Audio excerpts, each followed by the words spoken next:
School మానేసిన ఒక్కరోజు. చెప్పవే, ఈరోజు స్కూల్కి రాలేదు నువ్వు? ఏం లేదే, నాకు కొంచెం తలనొప్పిగా ఉందని మానేశాను. అబ్బాయి ఎన్ని మిస్ అయిపోయావో తెలుసా?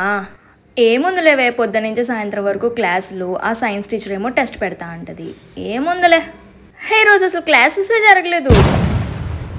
ఫిజిక్స్ మేడంకి కెమిస్ట్రీ మేడంకి పెద్ద గొడవైంది.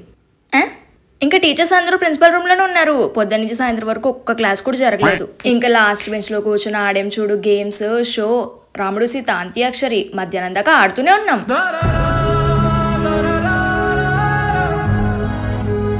ఇంకా అంతలోపు పీటీ సార్ వచ్చారు. మరి మ్యాథ్స్ సార్ కూడా రావాలే. లేదుగా, ఈరోజు మ్యాథ్స్ సార్ లీవ్లో ఉన్నాడు.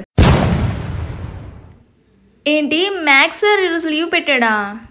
ఊరంతా వరదల్లో కొట్టుకుపోయిన స్కూల్కి వచ్చి మరి క్లాస్ చెప్తాడు కదే, ఈరోజు ఎందుకు మానేశాడు ఏమో మరి. ఇందుకే ఇంపార్టెంట్ విషయం చెప్పలేదు నీకు. రేపు సైన్స్ టీచరు ఫోటోసిన్సిస్ చాప్టర్ మొత్తం టెస్ట్ పెడతా అంది. అందరినీ చదువుకొని రమ్మంది. ఎవరైతే అబ్సెంట్ అయ్యారో వాళ్ళందరికీ ఫోన్ చేసి మరీ చెప్పమంది. నీ నెంబర్ నా దగ్గర ఉంది కదా, అందుకే నీకు ఫోన్ చేసి చెప్తానని చెప్పా. వస్తే నీకు నా నెంబర్ ఇచ్చాను చూడు, నా చెప్పెట్టే నన్ను కొట్టుకోలే. సరే అయితే రేపు స్కూల్లో కలుద్దాము, బాయ్.